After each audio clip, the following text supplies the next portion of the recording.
Dr. Pete Pfeffer is a chiropractor in Alexandria who one day asked his daughter Maggie, Maggie, if you could go any place in the world, where would you go? She said, Dad, I want to go to Kilimanjaro. yeah, as in Africa. Kilimanjaro kind of was like the shiny object in Africa that kind of drew us there. And then it all just kind of worked out, the mission work and just the things we're going to do. Maggie, a high school senior, has talked about missionary work in the past with her dad. Other conversations we had during some homework last winter talked about missionary work and what the Belgian Congo was like in the 60s. And she goes, Dad, how do people become missionaries? So we talked about that a little bit. You know, Dad, what do they make? I said, well, they don't make a lot, but they're compensated in other ways. Their food is taken care of, their needs are taken care of, and they're serving a higher purpose.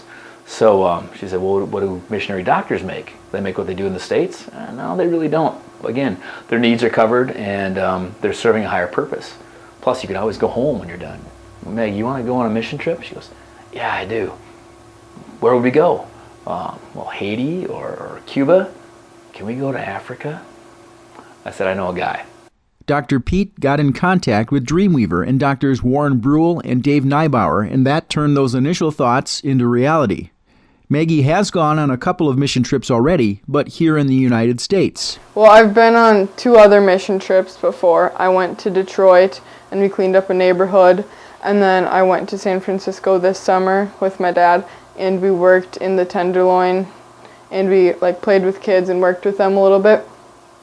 And so this mission is just those 2 kind of combined. We'll be able to work with kids and help the people in the villages. The trip is not just for Maggie. This one will take Dr. Pete, a practicing chiropractor, out of the office for 3 weeks. It's a practice he shares with Dr. Amy Wolf and his brother and fellow chiropractor, Dr. Mike Pfeffer. I got a brother who supports me wholly in this. It's something that he and I both believe in. Anything that's good for the kingdom, it's good for the community, is good for everyone. Dr. Pete has always encouraged both of his kids to think beyond the everyday norms. A few years ago, his son Jimmy ironically invited a Kenyan-born runner to Alexandria via Twitter, and the pro athlete actually came.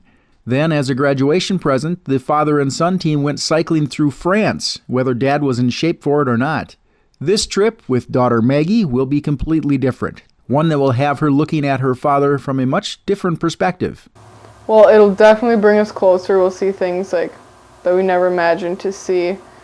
I don't know, I think it'll be really cool to see him changing their lives with his hands. Interesting part about it, on one side it's certainly there's a mission piece and a Christian part of that, providing care to those who need it, but also the medical side, and then the best providers of bush medicine are chiropractors, because we work with our hands.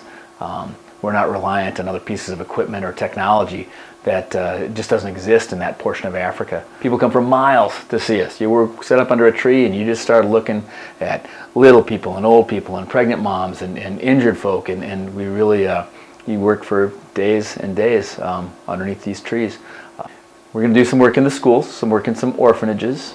There's a place called the Mathari Slum, which is 150,000 people living in tid sheds and cardboard boxes, with really, no electricity, no running water. This is a place on earth where you want to see what some of the other part of the world lives like. This is definitely a third world sector, and we'd love to be able to help them out if possible. Maggie's mom, Lee, is a teacher, her father a chiropractor, so naturally she has some mutual interests she plans to test out in Kenya. Right now I'm kind of interested in chiropractic or being a teacher, so what we're doing in Africa, we're going to be working with the kids and they'll be delivering medical care to them, and so it'll be good for me to see what's that like. And then we're also going to be working in schools with the kids, so I'll also be able to see interactions and be able to interact with the kids and see if I like it. That's time with my daughter that I'll never be able to reclaim.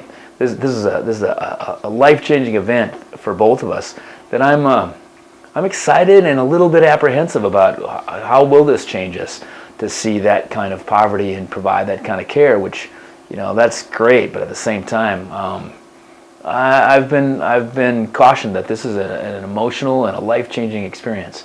So, as you try to teach your kids to be giving and be compassionate. What more could I ask for? What more could I hope for to have this experience together? Yeah, I'll go with that. I've just been told from when I was little is preach the gospel at all times, and if necessary, use words. And I think that's just really amazing. Maggie and I talk a lot about the idea that some people have resources but aren't able to go because they don't have the time or they don't have the physical capabilities. Well, she and I are healthy enough, and we are skilled enough to go and provide something. And to that end, we'll use our own resources, but we'll welcome the help of other people in our community. So this is a mission from Alexandria, not just from Pete Pfeffer and Maggie Pfeffer. The two set off on their mission trip in mid-January, and to quote Maggie, So it's going to be amazing. for the Voice of Alexandria, I'm Joe Kurkowski.